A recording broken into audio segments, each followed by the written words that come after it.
I'm Natalie Moses, and you're listening to the Poor Man's Podcast. Ladies and gentlemen, welcome back. The lovely Natalie Moses, who was the guest last week, and we were so blessed. I don't know why I went with blessed. We're so lucky to be joined with comedian Zach Funk. Zach, how are you this evening? I'm doing well. Thank you for having me. I'm excited to have you because I had a guest cancel, and it was a last-minute kind of thing. But, Zach, honestly, I've seen your stuff. I've actually wanted to have you on for a while.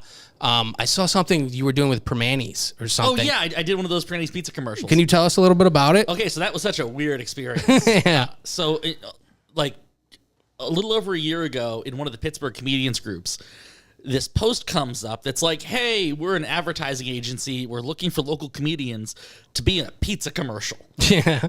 So send us a clip of your comedy, and if we like you, we'll use you. Okay. So I sent in a clip, and then about a week and a half later, I get a response back, and they're like, yeah, hey, we're doing an ad campaign for Permanti Brothers. Mm-hmm. And my brain just goes, I thought this was a pizza commercial. Oh, yeah. Because they have pizza at their like suburban locations. Right. But I always forget that. Like, you don't ever think. Right, yeah. When you hear Permanis, you think fries on a sandwich and coleslaw. Yeah. Like that. And so then it ended up being, they shot it in January this year on like a snowy night at the one on down the street from Children's Hospital. Okay, yeah. And I was supposed to be the third one to record, but I was the first one to show up, and everybody else ran late. Okay. So I got to go first, and when I got there, they have a little section of the restaurant set off and a camera set up. And I'm thinking like, oh, they closed the restaurant. That's great. Yeah. And they've got like extras here to be people in the background. Like, no, it's not that. The restaurant is still open. Yeah. And they just had this little section cordoned off to shoot. Yeah. So they're like, all right, just do your comedy stuff. And it was hard for me because a lot of my stand-up is very storytelling based. Okay. And so it doesn't really split into like commercial sound bites. Right, yeah. So wait, sorry to interrupt, but like, is the audience there? Are they expected to watch you? Or are you just doing this? No, that's what I was going to get to. Okay. No, so the audience apparently has not been told there's going to be a comedy commercial being shot today. Yeah. Nor does the audience care that they're not really an audience. They're just people in the bar talking. Right. And so you're given a microphone that's plugged into nothing. It might be a real mic, but you're giving it like a prop. Yeah, right. And so you're just doing. Is it plugged into a cord at least, or are you just holding a loose mic? It was just holding a loose mic, from what I remember. It might as well be a banana at that point. Then. Yeah. And you're doing your jokes into a camera. Yeah. When you're getting no feedback, and the bar is full of people talking over what you're doing. So even though intellectually okay, these people aren't here to see me. There's not a show going on. I'm performing for no one. Right. The performer brain goes, oh my God, I'm bombing. No one's listening to me. Every single person here is just talking at the bar. They're not even acknowledging me. Right. But so it was just a really weird thing to shoot. Yeah, that sounds so strange. And I feel like I agree with you with the like, oh, I'm a comedian. I'm used to hearing this or like the pause and then the laughter and then whatever. Just being out of that, it's almost like doing it in the mirror. It's like it's not that it's inauthentic. It just doesn't feel natural to you. Yeah, exactly. And so it's like strange. So like you were saying, like you feel like you're bombing, even though no one's really giving you any attention. So it's not a fair assessment of yourself. Yeah. But for sure that's strange. Yeah. I saw a couple videos you did, I think. So they recorded us each doing like 5-10 minutes, but a lot of it was doing like retakes of the same joke. Okay, yeah. And then they just used clips of stuff. So when they asked you, or when you were doing it, was it like is it food based, or is it just randomly? So they said it didn't have to be pizza jokes. Okay, but if you could write some pizza jokes, they'd appreciate it. Yeah, because the ad campaign was like cheesy. They described it as cheesy jokes, cheesy pizza. Okay, yeah. So they were like, we'll leave the cheesy comedy up to comedians. Yeah. For cheesy pizza, come to here. No, yeah. And what were some of your jokes? So I'm trying to remember, like I changed a joke about my current job in like the service industry to being about working at a pizza place. Okay, yeah. I like a lot because a lot of the stuff I do is very like personal. Mm-hmm. And so the things like, oh, these are my good short jokes don't fit that thing. Right. Because like they don't want to do jokes about like mental health to sell pizza. right. Yeah. I don't know. I like pizza when I'm sad. No, that's everyone does. Like if they were up to me, the ad campaign would be, Are you depressed? yeah. Don't give up on life. Yeah. It's buy one, get one pizza day. Don't cut yourself when you could have an 8 cut. I almost killed Buy-In myself pizza. yesterday, but then I thought of a Mary Rose sandwich. With the buy one, get one free pizza deal, that'll be enough so you don't have to leave the house for 3 days or if you spread it out properly. Not that you have anyone to share it with. Yeah. So it was I don't even remember. It was just such a weird thing, and it was like an online only campaign. Yeah. So it wasn't on TV or anything or like radio or anything. But it was so weird, especially because when they first started tweeting them, I was the first one they tweeted, and so they tagged me in their tweet about it. Mm-hmm. And so then every time someone had an issue ordering pizza based on that ad and responded to the tweet, I was getting tagged. That's kind of awesome. So it's like I'll get notifications on my phone like someone's like, the 2-for-1 deal does not work on the website for this location. And they want you to spring into action. And part of me is like, I could really fuck with this person. And part of me is like, they already paid me. Yeah. I don't want to burn this French fry coleslaw bridge. That's really cool. I saw it when it came out. I want to say it was like over the summer or the spring. It was probably like March or April they started running them. Yeah. Yeah. Okay, yeah. I remember seeing it. I thought it was really funny, and I thought it was really cool that they were doing things with some local people. Yeah, no, that was really cool. The company, I think, was based out of Cleveland or something like that, like the people who did the ad stuff. Yeah. But it was just such a weird process. Between like driving across town on icy roads to film a pizza commercial for $200 and a $100 gift card. Yeah. That's not too bad. Now, so it wasn't the bad mic, at all. you said it wasn't plugged in. Did they have like a boom over you? Or I mean, there was a boom, and you had like a mic like on the inside of your shirt. Yeah, right. But the mic to actually hold, because I said like, listen, it feels really unnatural without something to hold. Yeah. And they were like, "Oh yeah, we have a microphone. You can like hold it, so it just the weight's off because it's not plugged." And even like a wireless mic has some kind of battery pack. Right. Yeah. Right. Yeah. And then I kept not looking at the camera because at least the crew would occasionally laugh and respond to stuff, and so I instinctively look at them like, "Oh, you're responding." Yeah. And they kept telling me like, stop looking at the crew. I said, "I'm sorry," but I instinctively look at the crew because they're responding. They're like, "All right, we're gonna have the crew move behind the camera." Like, that's great. I will look where the attention. If you're giving me feedback. Like that's what my depression brain needs. Need that serotonin immediately. Yes. Did you get to see the 2 other people who did it? Because you said there was 3. So I know that. So I know they, according to this, at least the call sheet, there was like 6 comedians. There's by the time I left, only 3 had shown up, including me. Mm-hmm. Like I was supposed to be the 4th one to shoot. Yeah, but I'm prompt. which is not common fits for comedians. I was gonna say, you're in the wrong line if you're prompt and responsible. Yeah, although the depression checks out. Yeah, like I know Derek Minto shot some stuff. They used him for one. Okay. And then, I don't know, I didn't really like... Dustin just saw him. He gave him a hug the other day, man. He gave me a hug. Oh, okay. But I hugged him back. And otherwise, I don't really remember because I didn't follow the ad campaign. So I don't know if they used everyone. Mm-hmm.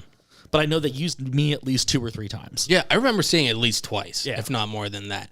And I just think that's so cool that I mean, obviously it's a local brand, but they don't have to do that, I guess. They could just go out, find whoever the cheapest person is or whatever. Maybe they'll do it for a $50 gift card, Zach. Yeah, and also it was nice. Like I went to Point Park, I had a lot of acting major classmates who have probably never been in a commercial. I dropped out of college twice, and I was in a commercial. Take that.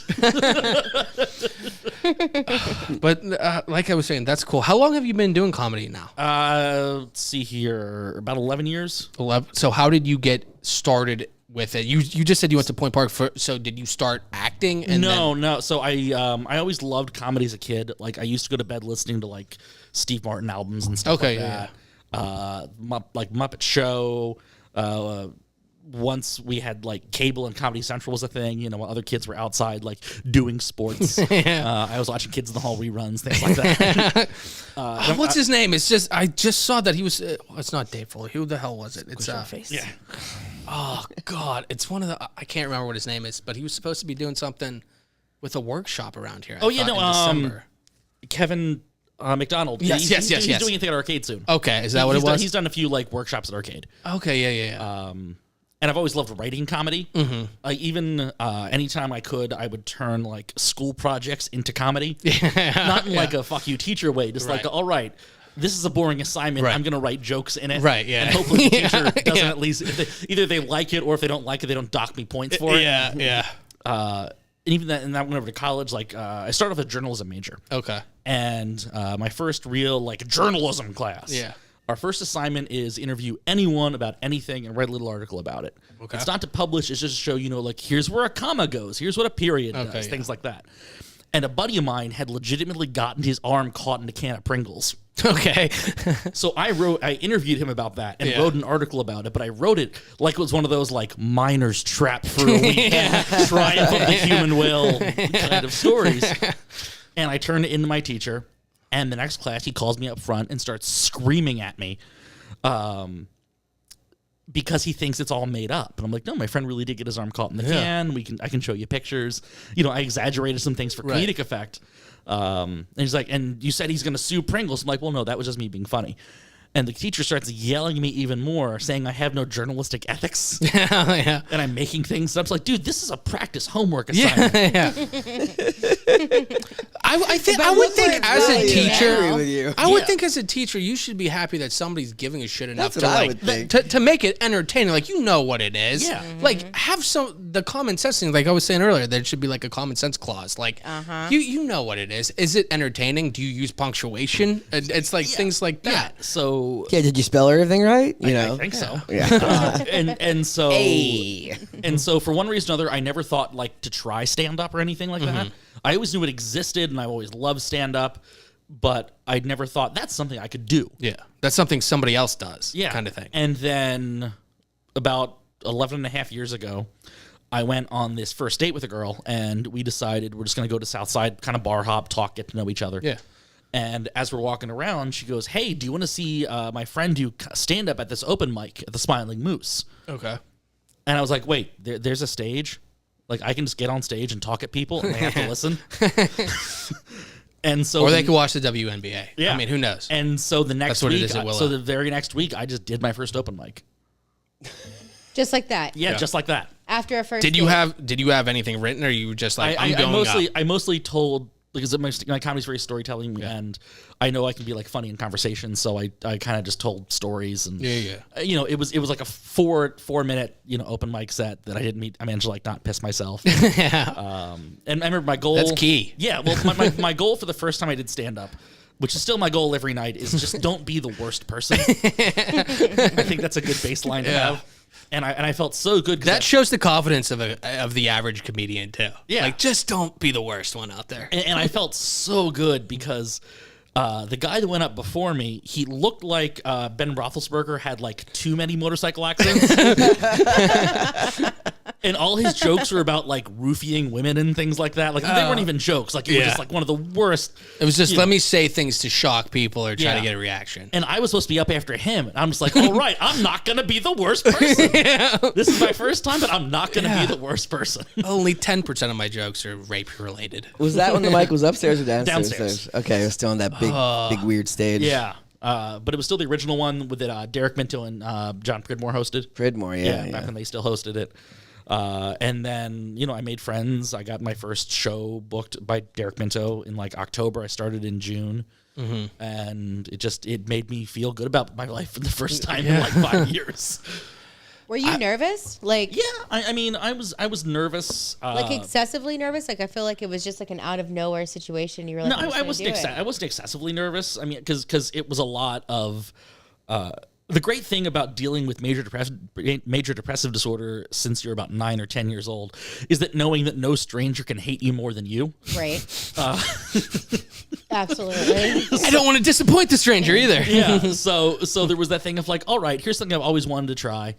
And if I have fun with it, great, I have fun with it and I'll try it again. And if I don't, well, at least I can say I did it once and then I'll never do it again. Because at that point in my life, I was so just fundamentally depressed almost 24/7 that if it would have gone poorly, it wouldn't have mattered. Yeah. It would have been like, okay, that's what I expected. More shit for my life. But have you been comfortable behind a mic? Yeah. Like you've been in, like on stage or things before that. You said you went to Point Park. Was that for stage thing? Because I know a lot of people. I went there because they have a really big journalism program. Okay, that's what you're saying. And so that's what I started off as. And then I tried secondary ed, like high school English for a bit. But that just felt like all you were doing was teaching kids how to pass a standardized test. Yeah. And I hated that. So I left that. And then I was just a regular English major, which just felt like an expensive library card. And I hated college. I didn't feel intrigued or challenged in a good way. Like I had classes that were challenging, but it was like, hey, you have to read Geoffrey Chaucer's Canterbury Tales in the original 14th century English, which is closer to German than it is English, and you have a week to learn a new language. Yeah. Like that's not challenging, that's fuck you for trying. I barely know iambic pentameter. I had that class and we'd have these like weekly reading assignments, just read the 10-page story and then the next day answer a simple question like which two characters got married. And like a class or two before I dropped the class, I wrote down, I think it was this person and this person, but I'm not sure. One of them might have been a chair. And of course, the guy who taught that class was also the head of the department and my advisor. Ironically, he was the chair. Yes, he was. And so he had a meeting with me. And it was, well, what kind of things would you want to learn about? And I talked about like satire, like Catch-22 and Kurt Vonnegut. Okay, Like using comedy for good purposes. But I also mentioned loving like science fiction. I love comic books. And as soon as I said the word comic books, he got that look on his face of like, oh, I see. You need the pictures. Oh, yeah. And sure, there's a lot of comics that are, oh my gosh, someone's robbing the bank. I will stop them with violence. Yeah. But then there's stuff like, oh, okay, I can compare very easily why Batman and Superman are the same as Achilles and Odysseus from Greek mythology. Okay. Because Achilles, he is the pinnacle of heroism. He's what everyone strives to be. The nigh unstoppable man that has one easily exploitable weakness. The ankle for him. Yeah. Or the heel. Yeah. And then you've got Superman with magic and or kryptonite. Right. And then Odysseus and Batman, the common mortal man who overcomes gods, monsters, and everything the world throws in his way through his own wit and preparation. Yeah. I would agree with the Batman and Odysseus for both of them having awesome, like, antagonists. Yeah, well, that's a big thing, too, yeah. Yeah. Because I feel like Batman, as far as any of the superheroes there are, I feel like Batman has the best bad guys. Yeah. And I feel like Odysseus with, like, the Sirens or the Cyclops or whatever it is, like, they're interesting. Yeah. So the best movies have the best villains. It's always the case. Yeah. Oh yeah. For sure. So it was just my mental health was literally at its worst it's ever been when I was in college. So it was just a really, really bad experience. And I went there because I had to go somewhere. And it was like, all right, I want to take a year off. My family was like, no, you need to go to a school. So I did because the teacher that ran my high school newspaper and did that all 4 years. Was good friends for growing up with one of the top people in Point Park's program. So like, all right, well, I want to go to a city. I don't want to be like, I'm from central Pennsylvania, Lancaster County originally, so I didn't want to be like across the country far away. Yeah. But I didn't want to be like, oh, I can go home and do my laundry close either. Right, so Pittsburgh seemed like a good kind of, it's about 4.5 hour drive. So from that point, how did you get started into stand-up then? Just going to open mics. Yeah. And you said, meeting people and hoping people would like me. Yeah. I've run my own shows at different times. There used to be a coffee shop in Beachview called Brew on Broadway. I ran a show out of there for a while. I've run shows out of the Funhouse at Mr. Small's before. I've tried to get some other things started here and there. I love. How do you like putting on a show versus performing versus doing both? I really like hosting and like booking shows because when I'm running a show, that means I get to put together the kind of show I'd want to see as an audience member. Yeah. Because a lot of Pittsburgh comedy shows, and I mean no offense to anyone who books their shows this way, are just here's 4 generic white guys doing the same material for an hour and a half. And those can be really fun. But a lot of them just are that. Yeah. And so I really like having shows that are sampler packs of people that are not just different gender identities and races or backgrounds, but also like, all right, this person's more of a storyteller. This person's more like a one-line set of punchline comic. So you're really getting a good taste of what stand-up can be. Because the whole thing that gets so tricky with stand-up is, if you're going to a concert, it's like, all right, I'm going to see rap. I'm going to see country. Mm-hmm. You know at least what genre it is. Right. And with stand-up, well, it should be funny. That's all I know. Mm-hmm. Yeah. Right. It's almost like go to see music. Yeah, exactly. Yeah. And so with my shows, I try to build a nice variety into it. That way there's something for everybody there. And then maybe you get exposed to something like I know there are times where I've had shows where it's like, all right, I bombed. I was not good tonight. And then there are shows that's like, all right, I think I did okay. That's just not my audience. They're not into what I do. Sucks, but that's part of the deal. Yeah. Have you ever done shows that, like, I know that you said that you like to do, like, you tell stories about your life and turn it into comedy, which I think is fantastic. Do you ever do shows that are not that, where it's just kind of like a line with a punchline? Yeah, I mean, even when I'm writing jokes, like, I can write, like, fictional, just out of nowhere jokes. But I found the way I present myself on stage, I have to build them into a narrative. Yeah. Like, I can't just say, I want to open up a ska-themed restaurant. Don't even try it, man. Well, no, I want to open up a ska-themed restaurant that does not deliver. Your only options are to either eat there or pick it up. So, like, I can write jokes like that, but I can't just present it that way. I have to build it into a narrative like, hey, I'm trying to work on some new business ideas. Let me pitch you folks some things. And then I'll do a string of things like that in a row. And you have done shows like that?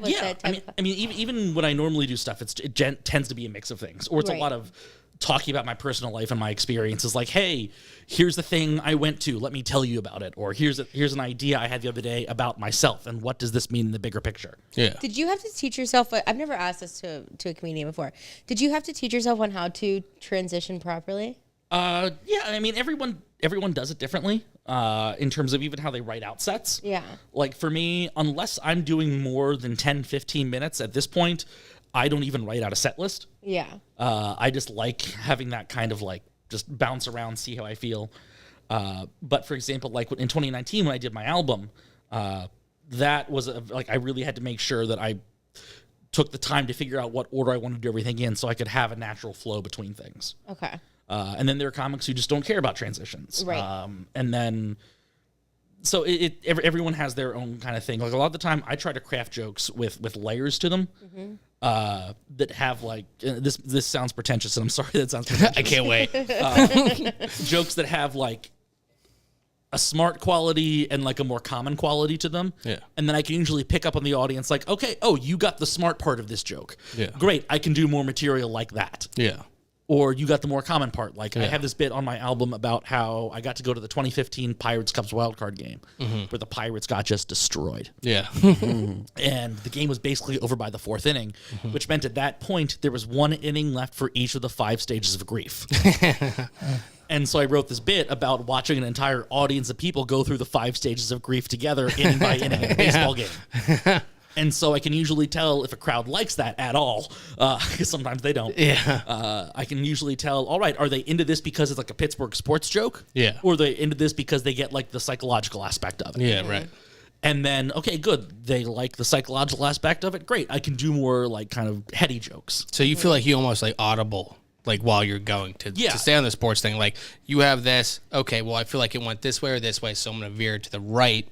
Exactly. And then it's like a tree from there. Okay, well then I'll go from there. And then I feel like that's more than like maybe somebody will go and I have a set. I want to do A, B, C, and D. Yeah. Where you're like I want to do A, and if it works, then I'll do B, or I'll do 1 or whatever, and then go from there. Yeah, and even like okay, this is working. I'm gonna do like the extended version of A. Okay, yeah. And then this isn't working. I'm gonna shorten A. Right. And then if I'm doing a longer thing, then there's a lot more care put into it. I think that's so cool, like that part of it, like because everybody sees the performer, but like every performance is not the same. Like maybe the person sitting there thinks like, oh, this is what they do, but like hearing that or hearing other people, like Seneca Stone, I always like talking to him, and I always come back to him. But I like talking to him because I really like to pick his brain because I feel like he's very intelligent when it comes to this stuff. I like chatting with him. Yeah, it's just the cerebral part of it. Yeah. I think is really cool. And even for me, like when it comes to writing jokes, I don't write a lot of stuff down. If I write it down at all, it's a punchline. It's like a key phrase or a bullet point. Because I found that when I write everything out word for word, I get too focused on getting my lines right. Yeah. Than being like authentic and in the moment. Because my style on stage, much like I'm just doing right now, is very conversational. Like my act is just very one-sided conversation. Basically. So I like keeping that tone versus the idea of like I have to make sure I get this line exactly right. Yeah. And then as I'm telling the joke time and time again, I'll switch up the order. Like, all right, I'm going to try, like, if it has parts A, B, and C, the first time I do it, I'm going to do it A, B, and C. And then I'll do it A, B, and C a few times. And then I'll try doing it like CBA or BCA. And figure out, like, which is the best flow. Yeah. And which We've way. heard people say that before, that they just kind of, like, take the same exact sentence but switch up, like, words in a different order. Yeah, or, like, if I write a joke that has, like, 3 kind of lines in it, like there's this bit I'm working on about how a friend of mine this year invited me to go to Pride with her because she said you're a really good ally, but also I think you might be asexual. Yeah. And it goes further into that about doing more research and finding out the things I better identify as are either like gray or demisexual, which means you only really feel a sexual attraction to someone if you feel a very strong emotional bond with them. But I don't like how those terms sound. And so I've written out this bit kind of about that thing. And so I've got like 3 kind of key lines to it that are like, you know, like gray sexual makes me sound like I'm a Lord of the Rings sex wizard. And, you know, demigod makes me things like, demigods, Hercules, half man, half gods. Or Funcules, half man, half sexual. Both sound like a lot of fun, to be honest. Yeah. And then Funcules should be the name of your next album, honestly. Actually, if I ever do a second album, I do know the title of it already. But the third part of that thing then too is also about feeling like imposter syndrome because regardless of having a very low sex drive, otherwise at Pride, I'm still just a cis white dude. Yeah. And like I have friends that are all over the spectrum of things and who have dealt real persecution in their life. And no one's ever gonna come up to me at a bar being like, hey, I hear you're generally indifferent to fucking. So like those are like the 3 main parts of it. And so as I'm working on that bit, I'll do them in different orders. Yeah. To see like, okay, which works best. And so far, generally indifferent to fucking is the best one to close on. Yeah. For like these chunks. It's just such a fun phrase. It is fun. I agree with that. I like that. Yeah. I can't remember when I saw it.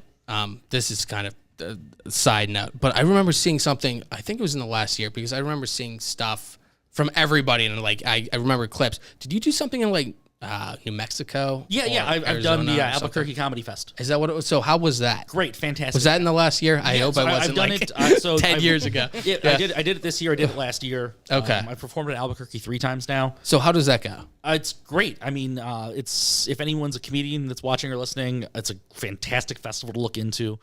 Albuquerque is like dry Pittsburgh. Oh, really? Like they like it's a smaller scene, but everybody's really supportive and tries to lift each other up. I've met a lot of great performers there. One of my best friends a few years ago, not even a few years ago, like 2 now, moved to Albuquerque, and so I've got somebody to stay with. Yeah. So it was like, all right, what can I do to like visit my friend, but also try to get some performances while I'm out there? And everyone that runs that festival is so nice and accommodating. Yeah. It's a great festival. So, you know, festivals are all, some require a submission fee, some don't. You submit your video, and if they like you, they tell you, hey, we'd love to have you come perform. And again, every festival is different in terms of what they provide, in terms of like travel or lodging or payment. Like there have been festivals where it's like, all right, you are entirely on your own for everything. Just please come, and you're not going to get paid to perform. Yeah. But it's like a networking opportunity and a chance just to perform in a new place. Yeah. Other ones will be like, all right, you know, everyone in the festival will put you up at a hotel, but it's your job to get yourself here. Yeah. Things like that. So it's all different. But Albuquerque was just fantastic. It's a really cool town to visit. It's neat. Albuquerque, other than like all the Breaking Bad stuff, it is actually a higher elevation than Denver, Colorado. Really? Yeah. Like Albuquerque's over 5,000 feet above sea level. Is it just the whole state is, or are there mountains there? I mean, there's both. So Okay. they have these huge mountains in Albuquerque that you can take a tram up to. Okay. And when you take the tram to the top of the mountains, when you get to the top there, you're like 7,000 feet. Holy shit. Like, you can actually feel the air is thinner when you get to the top of the tram. Yeah. The soda machines have to have signs on them. They're like, make sure you tap this before you open it or it will explode because of the pressure up here. Yeah. And it's a lot of beautiful desert land. A lot of the land there is native owned. So you can drive around and be like, oh, there's buffalo. Yeah. It's a really, really cool city to visit. There's a great club that recently opened there in the past year or so called Dry Heat Comedy Club. Okay. They do fantastic stuff for the local scene. And it's a really great, welcoming place to perform. I'd say it's like my comedy home away from home at this point. Yeah. Yeah. That's cool to hear, and just all the places local guys have been, and places like that. That's really cool. I'm actually going. I think I'm going to Arizona and Utah in April. Shay knows better than I. When am I going, Shay? But yeah, no, I'd like to go all down there. We're taking a van and just going to Zion and some other things, but maybe I'll have to stop in Albuquerque, man. Yeah, if you get a chance, it's like Bugs Bunny would say, man. Yeah, wrong turn at Albuquerque. Whatever. And there's a lot of really cool stuff to check out, different places. One of my favorite traditions I do whenever I travel for comedy, like this year I did festivals in Sioux Falls, South Dakota, Portland, Maine, and Albuquerque. Is because I'm a big old nerd. My tradition is I like to check out different local comic shops wherever I perform. Okay. Just to like get the vibe. And I found really, really cool stuff and a lot of trips. Like in Portland, Maine, I got a first edition copy of like the 5th issue of the original Ninja Turtles comic. Okay. And in Albuquerque, you ever have that thing where it's like, okay, I know I can buy this. I can buy this and it won't ruin me. But I really shouldn't. Because if it were $50 more, it would ruin me. Yeah. I had that in Albuquerque, and I had to go up to the guy running the shop and I'd be like, listen, I'm here performing. I'm from Pittsburgh. Yeah. I can't fit this in my bag. Yeah. What would it cost to have you ship this to Pittsburgh? Yeah. And the guy was really nice and didn't charge me any shipping or anything. So I have a thing of original animation cells from the 90s Batman the Animated Series now. Okay, yeah. That's cool. That is super cool. That was Kevin Conroy. Yeah, just right? died. He just died, passed, right? Yeah. That's super cool. He's I feel like with all the Batman movies, he is like the voice of Batman. Well, definitely. And the thing that's really sad for his career, I mean, he had an amazing career, but he's somebody who, I don't know if you know, he was gay. Oh, no. And that's one of the reasons he ended up doing a lot of voice work, actually, was because he had a hard time finding work because he was an openly gay man. Huh. Even him getting cast as Batman really surprised him. He dealt with a lot of, he came out in the 80s, like when AIDS, the AIDS epidemic was going on and things. If you get a chance to look it up, you can find it a lot of places online now. DC Comics did like a Pride issue this year. And Kevin Conroy actually he didn't draw, but he wrote like a 10-page story about his own life experiences of being a gay man and what it meant to become Batman. No, I feel like by now I would have heard that. I can't believe it now. And he was like 6'4", 6'5". Yeah, he has when a he was great younger, voice. When he was younger, he was in really good shape. Like he's somebody where, I think that if you moved up his timeline, he would have been an amazing live action Batman. Yeah. But anyone from that era of cartoons of Batman, Superman, the Justice League cartoon, they are all the definitive voices that I hear in my head every time I read a comic, and they will be from the rest of my life. And like, if I ever have kids, I will raise them on that show and be like, no, this is the voice you hear in your head for Batman. Let me ask you this, and then I do want to get into stuff to do in Pittsburgh stuff. But as long as we're on Batman, as far as the Joker goes, as far as say voice animation or in the movies, Heath Ledger, Mark Hamill, everyone is Mark Hamill's the answer. Yeah.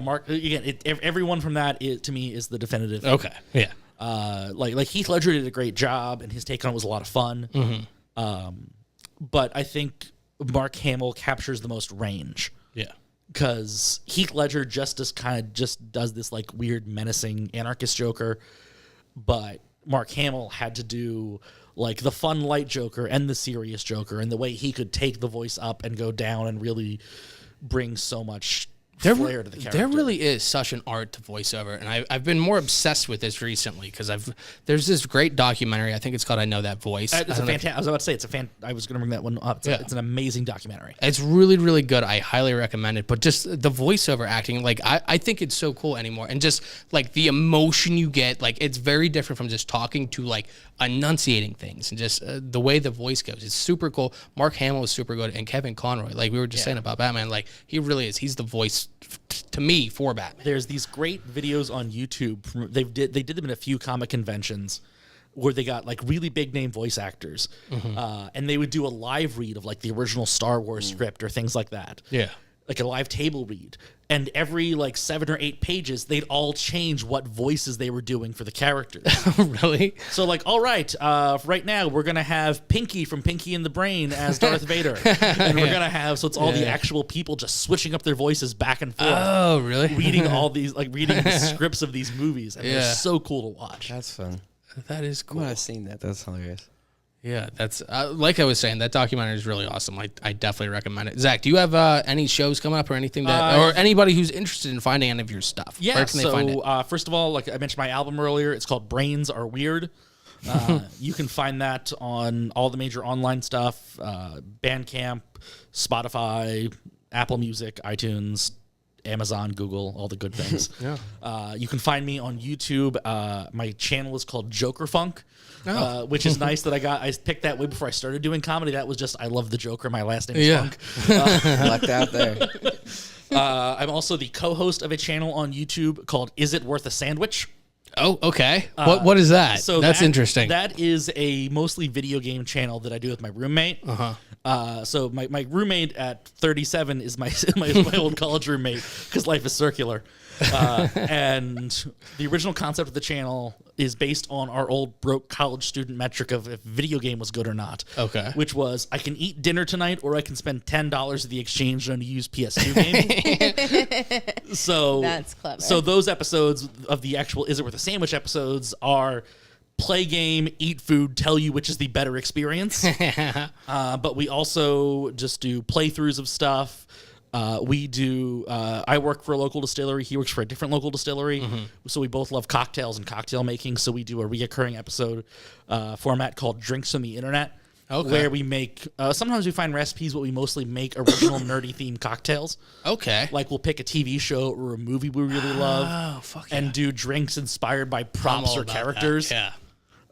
So that's a really cool thing to check out. Like the shaken James Bond. I mean, that's obvious, but we've done Adult Swim, Gravity Falls, D&D. What are they drinking? Gravity Falls. Well, so their character inspired Gravity Falls. Oh, okay. So for example, like we did a really sugary drink for Mabel called a Mabel Rita. Okay. It's not a take on a margarita even, but we did for Grunkle Stan. We made the goal for Uncle Stan was to make the cheapest old fashioned possible. So we called it Grunkle Stan's New Fashioned. Okay, Why would you want the new thing? Kids want the old. Kids want the new. Okay. So that's the idea: is try to capture like characters or props in the form of a drink. Yeah. So that's Is It Worth a Sandwich? Check that out. Yeah, definitely. Otherwise, I'm interested. I'm gonna check that out. And then December 14th, you can catch me at Arcade Comedy Theater. That's the 14th is a Wednesday. So that night I'm hosting the open mic, open stage at Bottle Rocket. Okay. And then that Friday, you can catch me at Arcade Comedy Theater as part of the Roast of Christmas. I will be playing Jesus. And much like my stance on religion, I don't believe in myself in or out of character. So how briefly, before I do the stuff in Pittsburgh, how does that work? You just play a character and then they roast? Yeah. So based on who the character is? Yeah. I mean, so they said I'm doing a walk-on role, so I don't think I'm going to be there for the entire show. But I've done things before where, like last year, I was part of a holiday show that was the Roast of the Grinch. Okay. So I played the Lorax. Okay, yeah. And as the Lorax, I was actually on the Grinch's side. I just figured the Lorax should be anti-Christmas because of all the trees getting cut down. Yeah, really. So it ends up being, it's like the Comedy Central roast, things like that. Yeah. But everyone's in character. You write your jokes as if you're that character. You're talking to those characters, things like that. Okay, yeah. That definitely seems interesting. Definitely check Zach out on all of that. Shay, let's get into the stuff to do in Pittsburgh very briefly, and let's discuss all of this stuff. Hey guys, it's Britta back again with yet another round of things to do in Pittsburgh this weekend. And of course, it's December, so you know we have to start off with the return of Lawrenceville's 2022 Cookie Tour, happening Saturday, December 10th and Sunday, December 11th at 12 p.m. Yes. Guests are welcome to visit their favorite local businesses to collect some yummy cookies. There are over 50 shops participating in this year's edition, so grab a map and see how many you can visit, and of course, eat all the cookies in the world. Once you're done with your cookie tour, head over to Hidden Harbor's Melikalekimaka, hopefully I pronounced that well, holiday party at Golden Age Beer Company. Activities include a holiday market curated by Pittsburgh Vintage Mixer, tropical holiday cocktails, beer and eats by Golden Age, live soul DJs, all day long, and tons more. If you're a morning person, you definitely want to check out Breakfast with Santa on Saturday at Recon Brewing. Tickets include a complimentary photo with Santa plus a holiday craft. It really is fun for kids of all ages. And lastly, we highly recommend heading over to Mindful Brewing in Carnegie for their third installment of Comedy Night featuring local comedians and delicious brews. You won't want to miss this. Yins will be laughing for the entire night, we promise. And for details on all of these events, plus even more happenings in the Burgh, like a downtown holiday Pittsburgh guide, light shows all throughout the city and around Pittsburgh, definitely check out our weekend guide. It is full of everything you need to have fun. Hopefully that made sense. All right, bye guys. Ladies and gentlemen, there you have it. The wonderful ladies from Stuff to Do in Pittsburgh. Zach, there's a comedy show at Mindful Brewing. Have you been there at all? I have not been to that one, no. It seems like Mindful is supportive, at least, of the comedy scene locally. Yeah, it seems like they always have. That's one thing I have to say for breweries. I feel like breweries are very supportive of that. It's Schneider's. It's that Schneider's beer. Schmores? Schneider's? S'mores? Oh, yeah. Oh, I did. It was Mindful. It was that Schneider's one. It was the iced tea. And it was a tea one. Yeah. Which is hilarious because that's all I drank as a kid. So when I grew up in McDonald, that's all that they had at this one little gas station that didn't have gas. Was Schneider's iced tea in the carton, a milk carton. It was like the greatest thing ever. So like when you brought that, it was like a flashback to childhood. Is Schneider's a McDonald thing? Schneider's is everywhere, but like in McDonald, that was like the only tea that there's no Turner's there. Oh, we didn't. I didn't even know about Turner's until I moved from North Carolina to here to like Beaver County. Have you had Turner's since? And what do you think? I think I may have had it once or twice. Okay. It's not memorable. Oh. I don't drink it, so I don't like iced tea. Yeah, I'm not an iced tea guy. I think I've had Turner's like orange drink. Yeah, like I'm with you on that. I think it was orange drink. Yeah. It was either that. I don't even know what that is. Well, it's a drink that's orange. Yeah, and it sums it all up in the name, man. It's like a whiskey sour. Orange flavored? Yeah. What's a whiskey sour? Yeah, gin and tonic. Yeah, no, it's all. It's orange drink is it's not quite orange Kool-Aid. Yeah. Or orange soda. Yeah. It's like, here's some sugar and some water and some orange food coloring. Oh, okay. Here you go. Yeah, and we got some artificial like flavors. Yeah. It'll smell like an orange. Yeah. I grew out of drinking like iced tea. I like to make my own tea. Oh. But if I had to go and get an iced tea, it would be Schneider's. Yeah. I like that they have the gallon, but it's the miniature gallon. Mm-hmm. Yeah. Yes. Like the little... Yeah. Whatever it is, a quart or whatever it is. But it's the same thing, so it just makes you... So it's literally so cute.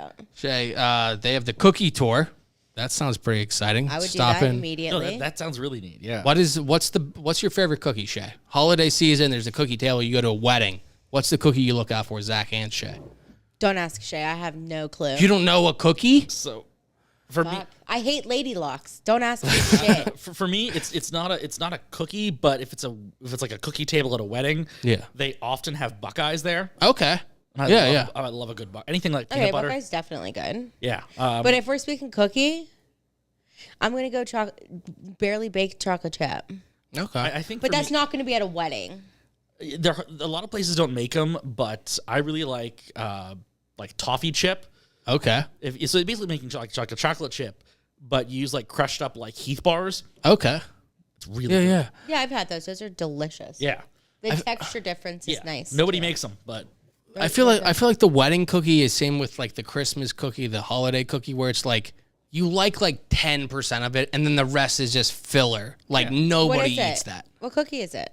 There's like the little powdered things that look like a croissant that I feel like nobody eats. Isn't that a lady lock? I don't Where it's filled? I think that's a lady lock. Yeah. Yeah, Is it's it? like a tube, and it's Okay. like filled, and it's croissant-y, and Maybe. I don't know. People will like kill their grandmas for a fucking Any lady lock, and there's I like hate the them. the waffle looking thing that's like anise flavor or whatever, Yeah, which is it's just the, Isn't it exists just for old flat? people. It's just a flat waffle cookie. Yeah, it looks like the They're, unleavened yeah. like host from Yes. you'd get They- at they church have- or whatever, They but have an it's Italian name. I disgusting. can't think of it.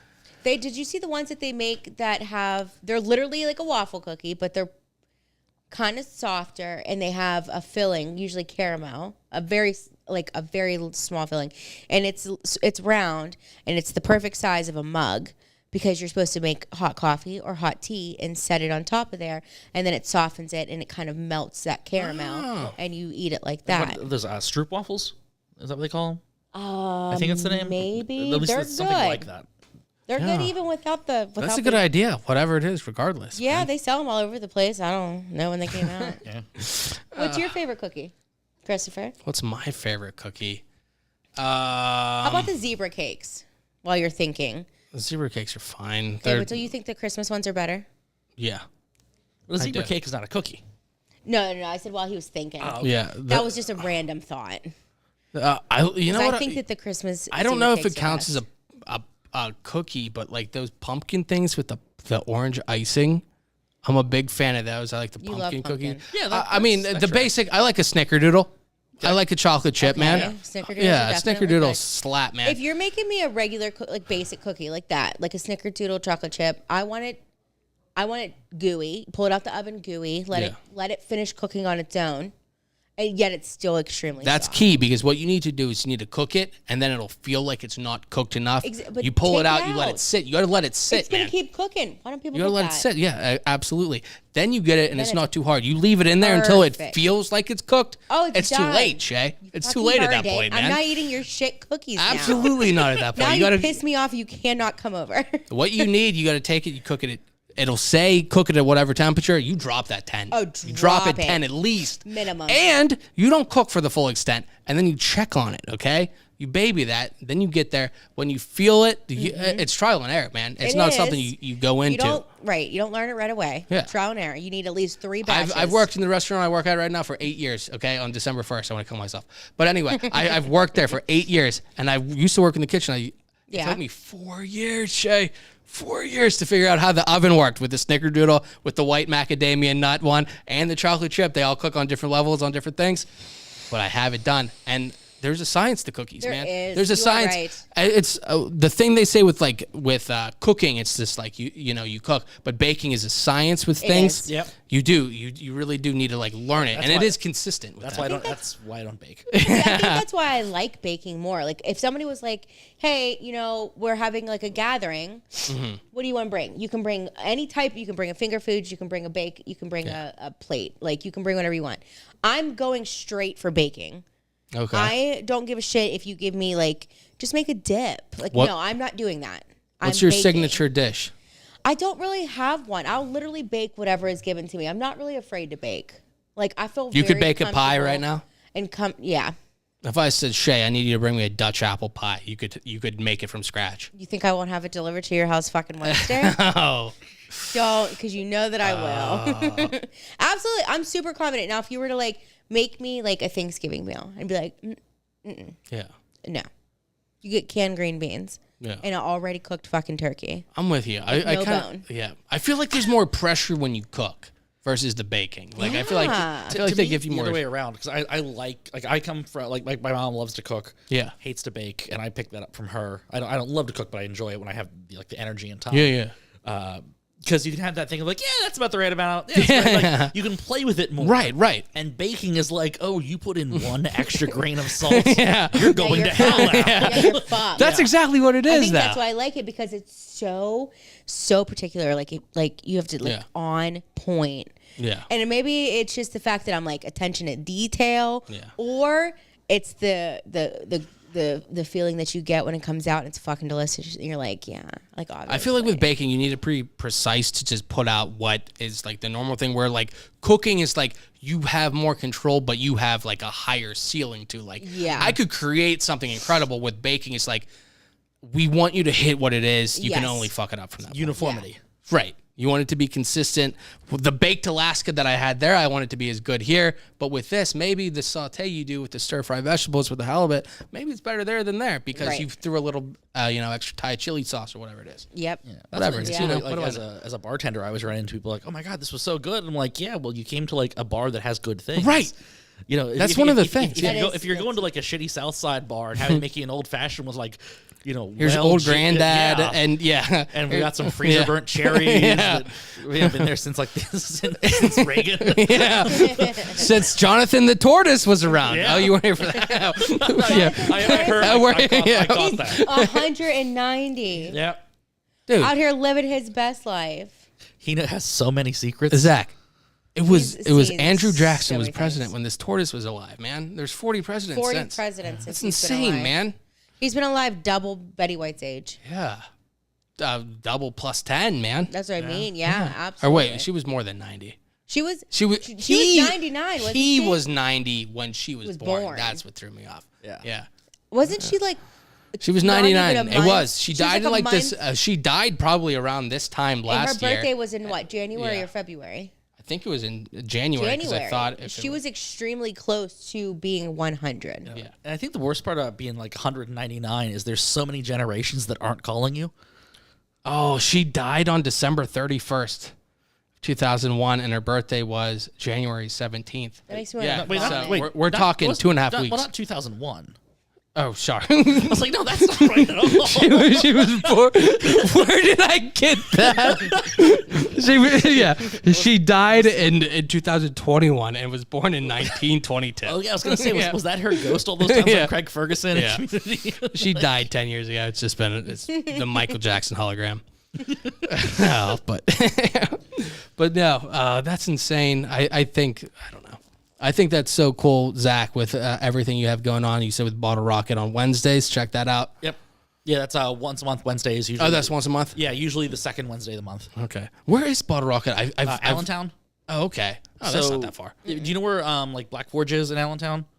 The coffee. Do you know if like you know where the police station is? Okay, yeah, it's right. It's right in that kind of corner. Okay, yeah. It's an old like some kind. The building itself is like one of those old like members only bars. Yeah. They closed down like 30 years ago. It was just a vacant building for a long time. And it was going to be a restaurant, and then that fell through, and then they were able to get it and turn it into like a club, and it's a really cool place. Yeah.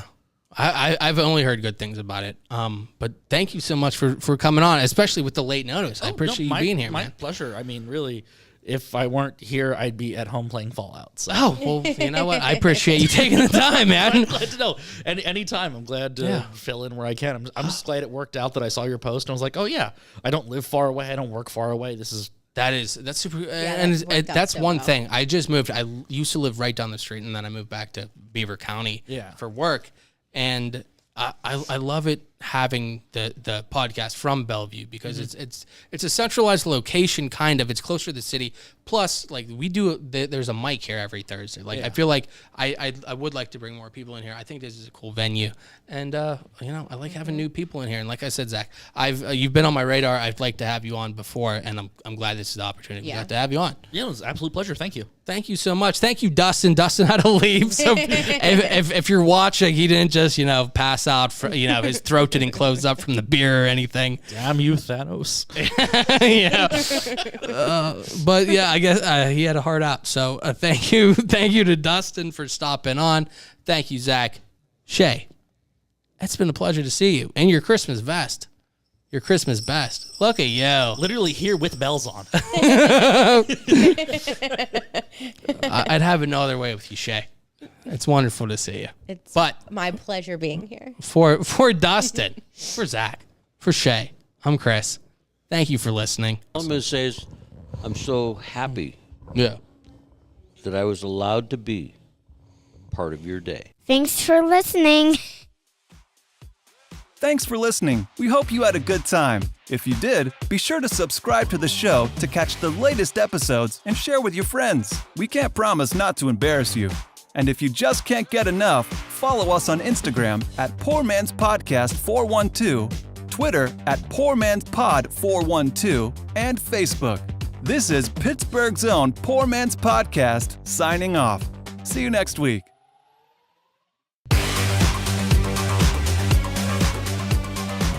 Woo! Woo!